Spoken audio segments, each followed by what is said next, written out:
Hi students, welcome to SS Bhushan's channel. I am SS Bhushan. Today we shall deal with Degree English Semester 2 lessons all in one answer based on my book.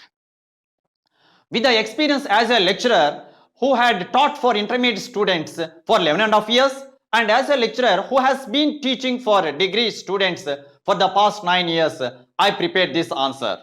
I can confidently say that this answer would be more than sufficient for you to face the Degree English Semester 2 examination. As a lecturer who participated at various levels of evaluation process, that is, as a scrutinizer, assistant examiner, chief examiner, subject expert, question paper setter, member in board of studies, etc., I can confidently say that this answer would be more than sufficient, my dear students. I wish the students all the best. May God bless you. Today we shall deal with Degree English Semester 2, Ode to the West Wind by P.B. Shelley.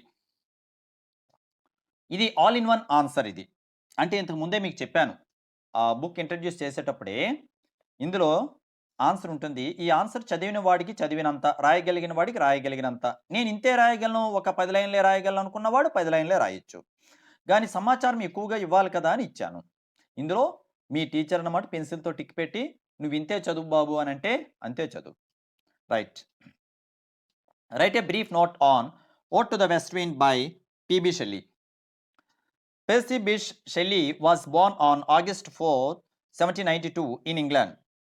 The life and works of Percy Bysshe Shelley simply exemplify English romanticism in both its extremes of joyous ecstasy and brooding despair.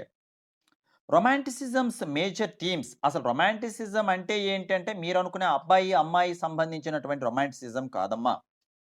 ఇక్కడ romanticism యొక్క major themes ఏంటి, ఆ major themes అనమాట మనకి Shelley యొక్క కవితల్లో కనిపిస్తున్నాయా లేదా అని అంటే కనిపిస్తున్నాయి. ఆ మేజర్ థీమ్స్ ఏంటి? రెస్ట్లెస్నెస్ అండ్ బ్రూడింగ్, అంటే ఏదో తెలియనటువంటి అసంతృప్తి లేదా ఒక అస్థిరమైనటువంటి మనస్తత్వంతో కలిగి ఉండుట. అండ్ రెబెలియన్ అగేన్స్ట్ అథారిటీ, అంటే అంతవరకు ఉన్నటువంటి అధికారాన్ని ధిక్కరించేటట్టుగా, అంటే ఈ పద్ధతిలోనే రాయాలి కవితలు అనేటువంటి ధోరణికి వ్యతిరేకముగా, లేదా అక్కడ ఉన్నటువంటి వ్యవహారాలు లేదా పరిపాలనకి కూడాను భిన్నంగా అని కూడా అర్థం. కానీ యాక్చువల్గా ఏంటంటే ఒక పద్ధతి ప్రకారంగానే కొన్ని నియమాలకు అనుగుణంగానే రాయాలి అన్నటువంటి నిబంధనలకు లోబడి రాయకుండా దానిని ధిక్కరించినటువంటి స్వరముతో రాసినటువంటి కవులందరినీ కూడాను రొమాంటిక్ పోయిట్స్ అని అంటారు. Next one, interchange with nature. అలానే వీళ్ళనమాట ఏంటి, రొమాంటిక్ పోయిట్స్ అనమాట ప్రకృతి ఒడిలో లీనమైపోయే వాళ్ళే. The power of the visionary imagination and of poetry, the pursuit of ideal love, and the untamed spirit ever in search of freedom. ఇవన్నీ కూడాను, all of these Shelley exemplified in the way he lived his life and live on in the substantial body of work that he left the world after his legendary death by drowning at the age of 29.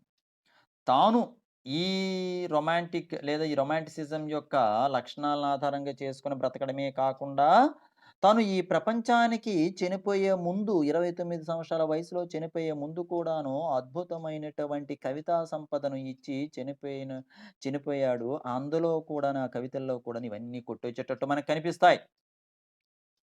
ఇంతకీ Shelley వ్యక్తిగత జీవితం తీసుకున్నట్లయితే సరదాగా, Shelley eloped to Scotland with 16-year-old Harriet Westbrook.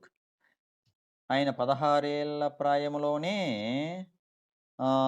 ఎక్కడికి with 16-year-old, sorry ఈయన 16 ఏళ్ళు కాదు, తాను ఎవరు, హ్యారియట్ బ్రూక్కి 16 ఏళ్ళ ప్రాయంలో స్కాట్లాండ్ అనమాట ఆమెను తీసుకుని వెళ్ళిపోయాడు. Shelley also became enamoured of Godwin and Mary Wollstonecraft's daughter Mary. వాళ్ళిద్దరికీ పుట్టిన అమ్మాయి ఎవరు, ఇంకొక అమ్మాయి. అక్కడికి అది అయిపోగా మళ్ళీ అనమాట రెండో ఇన్నింగ్స్లో Godwin and Mary Wollstonecraft's daughter మేరీని కూడా అనమాట ఏం చేశాడు, and in 1814 they elope to Europe. ఆ తర్వాత ఈమెను తీసుకొని యూరోప్ వెళ్ళిపోయాడు. అక్కడికి అది పక్కన పెడదాం. Next, Queen Mab, a philosophical poem, the necessity of atheism, Saint Irvyne, next the Saint Irwin or the Rosicrucian, next Prometheus Unbound, The Cenci, The Mask of Anarchy, Men of England, Human Rights, Julian and Madelo, Proletariat, Ozymandias, etc. are some of his works. ఇవి కొన్ని ఆయన రచనలు చాలా ఉన్నాయి. కొన్ని మాత్రం నేను ఇక్కడ పేర్కొన్నాను. ఇకపోతే పోయెమ్ విషయానికొద్దాం. పోయెమ్ విషయానికొస్తే The autumnal west wind sweeps along the leaves and winged seeds. The seeds will remain dormant until spring. The wind is thus a destroyer and preserver. ఈ ఆటమ్నల్ వెస్ట్ విండ్ అన్నటువంటిది ఆటమ్ సీజన్లో వచ్చే west wind అంట మొత్తం ఆకులని విత్తనాలని కొట్టుకుపోతుందంట. ఇక్కడ ఒక విషయం ఉంది. వింగ్డ్ సీడ్స్ అంటే ఆ గాలికి ఎగిరేటప్పుడు వాటికి రెక్కలు వచ్చాయని ఎగిరిపోతున్నాయని అక్కడ అర్థం. అయితే ఇక్కడ ఒక విషయం ఉంది. The seeds will remain dormant until spring. ఈ విత్తనాలు ఎటో ఎగిరిపోతాయి. ఆ తర్వాత అనమాట మళ్ళీ స్ప్రింగ్ సీజన్ వచ్చి వర్షం పడే వరకు కూడాను అవి ఒక నిద్రాణ స్థితిలో అనమాట అవి ఉంటాయి. The wind is thus a destroyer and a preserver. ఇక్కడ నుండి ఇవి ఇలా చెదరగొట్టేటట్లుగా ఆ గాలిని అంటే ఆ గాలి అలా వీచే తీరును చూస్తుంటే డిస్ట్రాయర్ కిందను, అవి మళ్ళీ అనమాట ఎక్కడికో తీసుకెళ్ళి ఆ విత్తనాలు అనమాట పడిన తర్వాత అవి మొలకెత్తితే అవి మళ్ళీ సృష్టి మొదలైంది అని అర్థంలో ఆయన ప్రిజర్వర్‌గా కూడా అని ఇక్కడ చెప్తాడు. సరే ఇంకో మాట ఏమనుకోవద్దు. ఇలా చెప్పుకుంటూ వెళ్తే చాలా లేట్ అవుతుంది కనుక, తెలుగు అనువాదం ఉంది చూడండి. ఈ SS Bhushan degree English semester 2 పుస్తకం. దయచేసి అది కొనుక్కోండి. ఇప్పుడు ఇందులో నెమ్మదిగా చదువుకుంటూ వెళ్తూ ఉంటాను. అయితే మరి ఎందుకండి అనంటే, మీకు చదవడం కూడా బద్ధకంగా అనిపించవచ్చు. కొంతమంది ప్రబుద్ధులు అలాంటి వాళ్ళు ఉండవచ్చు. అలాంటి వాళ్ళకి అరటిపండు ఒలిచిపెట్టి, ఇలా తినండి బాబు అని చెప్తున్నా, ఇది ఖాళీ సమయంలో అనమాట ఇయర్ ఫోన్స్ పెట్టుకొని పనికిరాని పాటలు, ఫైట్‌లు వినే బదులు ఇది వింటారంతే. If the wind is read in the Indian context, it can be attributed to both Layakara, I mean destroyer, and Sthitikara, అంటే ప్రిజర్వర్ అని. అంటే ఈ వినాశనకారిని శివుడుగాను, సంరక్షించే వ్యక్తిని అనమాట స్థితికార అంటే విష్ణుగాను మన ఇండియన్ కాంటెక్స్ట్‌లో అయితే చెప్పుకోవచ్చు. The west wind also sweeps along storm clouds. It is the death song of the year. With the night that closes the year, with the night that closes the year will come, with the night that closes the year will come rain, lightning and hail. There will be storms in the Mediterranean and Atlantic. అంటే ఆ సంవత్సరం ఇంకా రాత్రితో ముగిసిపోతుందన్న సమయంలో ఇలాంటి వర్షం, ఇలాంటి ఉరుములు, మెరుపులు అన్నీ కూడాను వస్తూ ఉంటాయంట. ఆ మెడిటరేనియన్ మరియు అట్లాంటిక్ సీస్‌లో ఒక ఉపద్రవం ముంచుకొచ్చినట్లుగానే ఉంటుంది అని చెప్తున్నారు. The poet pleads with the west wind to endow him with some of its power, for he feels depressed and helpless. If he were possessed of some of the power of the west wind, he would be inspired to write poetry which the world would, would read and by which it would be spiritually renewed, just as the renewal which is the spring that succeeds the dormancy of winter. Winter తర్వాత వచ్చే spring season ఎలానైతే ఆనందాన్ని ఇస్తుందో, ప్రకృతిని పచ్చగా చేస్తుందో, west విండ్‌కున్న శక్తిలో కొంత తనకి గనక వచ్చినట్లయితే, తను కవిత్వాలు కూడాను అద్భుతంగా రాయగలడని చెప్పుకుంటున్నారాయన. షెల్లీ ఇక్కడ ఒక అదనపు సమాచారం. Shelley appended a note to the west Wind when it appeared in the Prometheus Unbound volume in 1820. ఏంటది? దానికి ఇచ్చిన అందులో ప్రొమిథియస్ అన్బౌండ్‌లో చెప్పారంటే, this poem was conceived and chiefly written in a wood that skirts the Arno near Florence. And on a day when that tempestuous wind, whose temperature is at once mild and animating, was collecting the vapors which pour down the autumnal rains. They began as a force at sunset with a violent tempest of hail and rain, attended by that magnificent thunder and lightning peculiar to the Cisalpine regions. అంటే ఏ సందర్భంలో అసలు ఇది రాశాడు అన్నటువంటి విషయం ఇక్కడ ఆయన స్పష్టంగా చెప్పాడు. నెక్స్ట్ మళ్ళీ ఇంకో పాయింట్ వైజ్ అలా నేర్చుకుంటే, the note is interesting that it shows that the poem came out of A specific experience. So ఈ పోయమ్ అనమాట ఒక ప్రత్యేకమైనటువంటి అనుభవించే స్థితిలోనే అనుభవంలోనే ఇది ఆయన కలం నుంచి జాలువారింది. ఆయన చెప్పాడు కదా పైన. The imaginary of the poem suggest a natural phenomenon that is observed while it is taking place.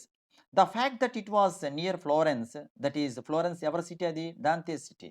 Dante's city may explain why Shelley used Terzanaina, the stanza of Dante's Divine Comedy.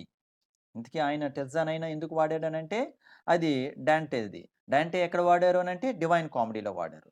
అది అరుదుగానే అది వాడుతుంటారు. But rare in English poetry in the word.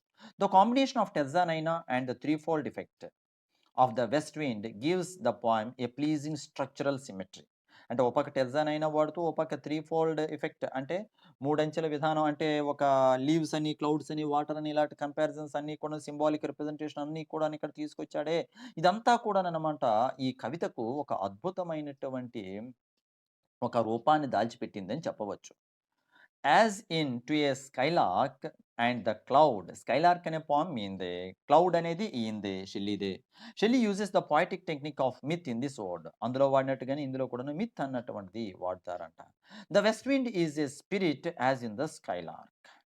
It possesses great powers, and for this very reason, Shelley can pray to it for what he feels he is deeply in need of. He falls upon the thorns of life, he bleeds. A heavy weight of hours has chained and bowed him. It was Shelley's brief that poetry, by appealing to the imagination, could stir the reader to action in a given situation, in a given direction. To Shelley this direction was liberty and democracy. ఆయన ఉన్నటువంటి పరిస్థితుల్లో ఈ poem రాసే తీరుని కనుక గుర్తు తెచ్చుకున్నట్లయితే ఇది ఒక స్వేచ్ఛ లేదా ప్రజాస్వామ్యానికి సంబంధించినటువంటి ఒక ఘర్షణాత్మకమైనటువంటి వైఖరిలో ఈయన ఆ లిబర్టీని, డెమోక్రసీని కోరుకుంటున్నట్లుగా మనం ఈ పోయం ద్వారా కూడాను అర్థం చేసుకోవచ్చు. Unfortunately, readers seemed uninterested in his poetry, and democracy was not making progress in the Europe of 1819 when he wrote the poem. అదిగో చెప్పాం. డెమోక్రసీ అన్నటువంటిది ప్రజాస్వామ్యం ఆ రోజుల్లో పరిడివిల్లేటట్టుగా లేదు ఆ 1819 ఆనాటి యూరోప్లో. Shelley was profoundly discouraged, chained and bowed by heavy weight of hours. అందుకే ఆయన అనమాట అక్కడ అన్నాడు, upon the thorns of life I bleed, heavy weight of hours have chained and bowed him. అంటే భారమైనటువంటి రోజులు నేను గడుపుతున్నాను అని అక్కడ ఆయన చెప్పుకుంటూ వస్తున్నాడు. If he had the power possessed by his west wind's mythical divinity, readers would listen and freedom would prosper. ఆ వెస్ట్ విండ్కు ఉన్నటువంటి శక్తి సామర్థ్యాలే గనక తనకి కూడా ఉన్నట్లయితే తప్పకుండా ప్రజాస్వామ్యం పరిడి విల్లేటట్టు చేసుండేవాడిని, స్వేచ్ఛనమాట ప్రసాదించుండేవాడిని అని చెప్పుకుంటున్నాడు ఈయన. Be thou spirit fierce, my spirit, be thou me impetuous one. Scatter my words among mankind. ఇక్కడ స్కాటర్ మై వర్డ్స్ అంటే వర్డ్స్ అని కాదు, నా కవితల్ని ప్రజలందరికీ కూడాను, మానవాళందరికీ కూడాను అందేటట్టుగా చూడు అని చెప్పి వెస్ట్ విండ్‌ని అనమాట కోరుకుంటున్నాడు. అంటే సాధారణ గాలి వీచేటప్పుడు అనమాట ఏవైనా కొట్టుకుపోయేటట్టుగా తన కవితలు కూడాను ప్రపంచపు నలుమూలల్లోనూ కొట్టుకుపోవాలి, అందరికీ అందజేయాలి అన్నటువంటి మాట. Be through my lips to unawakened earth. చాలామంది అనమాట స్తబ్దుగా పడి ఉన్నారు. చాలామంది నిద్రాణ స్థితిలో ఉన్నారు. అంటే అజ్ఞానంతో ఉన్నారు. అలాంటి వాళ్ళని తట్టి లేపేటట్టుగా నా కవితలతో చేయవా? నా పద సంపటితో, నా పద సంపదతో వాళ్ళందరినీ కూడాను ఉర్రూతలూగించవా? తట్టి లేపవా? అని చెప్తున్నాడు. The trumpet of a ప్రొఫెసీ. By using the poetic device of myth, Shelley is able to indulge in wish thinking without seeming to, and at the same time, he can strengthen the virtue of hope in himself. The poem ends optimistically. అయితే చివరికి ఏదేమైనా సరే ఆ poem అనమాట ఆశాభావ దృక్పథంతో ముగుస్తుంది.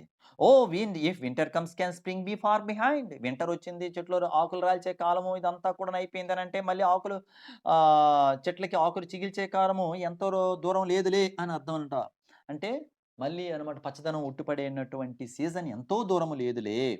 Freedom will grow no matter what obstacles there may be, and Shelley's words will help it grow. అంటే ఇక్కడ ఒకటి మొదట వింటర్ అనేది పెసిమిస్టిక్ గాను, స్ప్రింగ్ అనేది ఆప్టిమిస్టిక్ గాను ఆయన తీసుకున్నాడని చెప్పవచ్చు. Shelley's ode to the West Wind is a good example of Shelley's poetic mind at work with the abundant usage of similes and metaphors. The leaves are driven from the presence of his west wind divinity like ghosts from an enchanter fleeing. The wind then changes from an enchanter to a carter, driving a load of winged seeds to their dark wintry bed, where they will lie like corpses in their graves until they are summoned to arise by the trumpet of the spring wind. చూసారా ఎన్ని similes ఇక్కడ వాడారంటే, పోలికలంటే చూడండి. ఇవన్నీ కూడాను like goes, ఇవన్నీ అంటే ఈ ఆకులన్నీ కూడాననమాట ఇలా వెస్ట్ విండ్ అనమాట ఈడ్చుకుంటూ పోతుంది.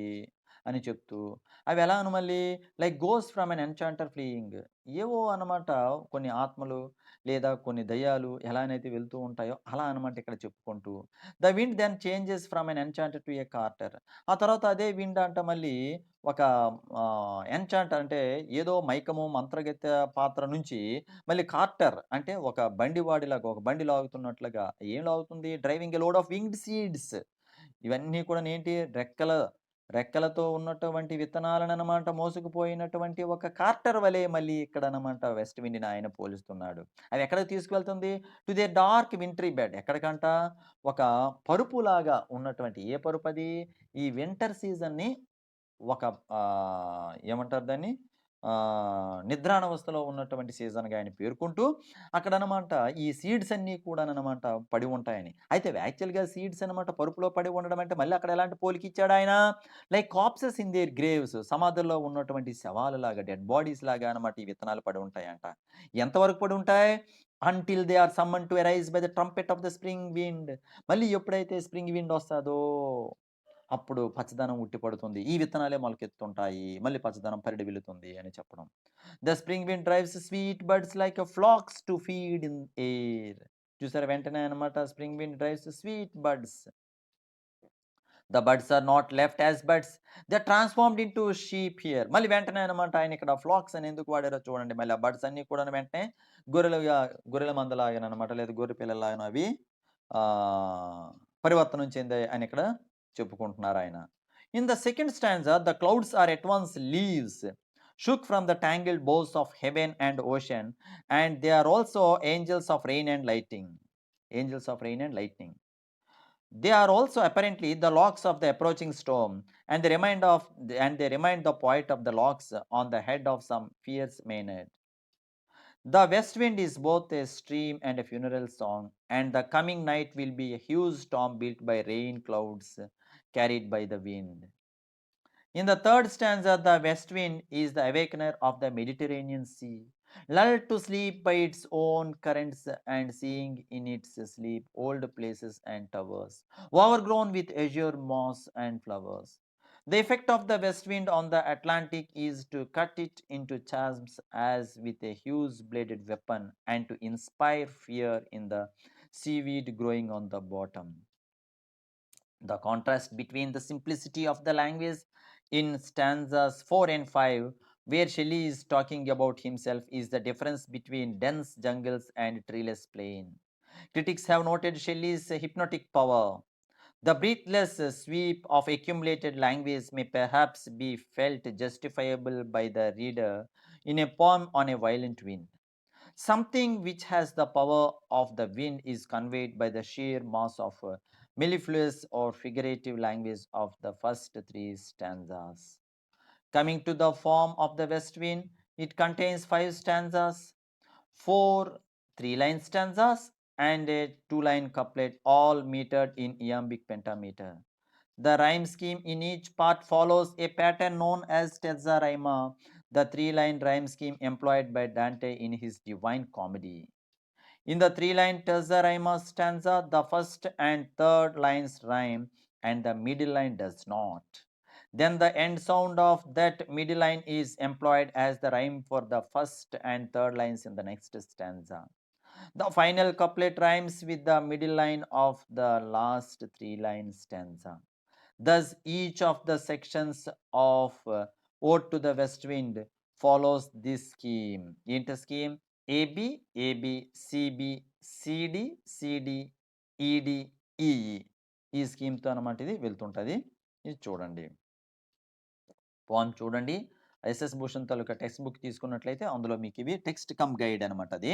అది మీరు తీసుకోండి. క్వెషన్స్ ఇలా కూడా అడుగుతారు. ఏదడిగినా సరే ఇదే answer. Questions may be asked in the following manner too. The above answer can be useful to these questions also. Can you attribute any significance to the opening and closing lines of the poem? If so, what is that significance? Next. If I were a dead leaf, thou mightest bear. If I were a swift cloud to fly with thee. What does these lines mean with reference to Ode to the West Wind? Next. What is the form of the poem Ode to the West Wind? Elucidate. Delineate the imagery and symbols used in Ode to the West Wind. Could you attribute the context in which this ode was written? What message does Shelley convey in the West Wind? Critically appreciate ode to the West Wind as evolution of Shelley's thoughts. Okay, right. ఇలా కూడా questions ఇచ్చినా సరే మీరు రాయవలసినటువంటిది ఇదే answer. Okay, thank you for watching SS Bhushan. Please stay tune to SS Bhushan. తప్పకుండా ఈ guide text plus గైడ్ని మీరందరూ కూడా పొందుతారని భావిస్తూ, విద్యార్థులు ఎంత రాయగలిగితే అంత రాయండి. ఎలా దిద్దాలన్నటువంటిది మాకు తెలుసు, మేము ఎలా దిద్దుతామో మాకు తెలుసు. Thank you.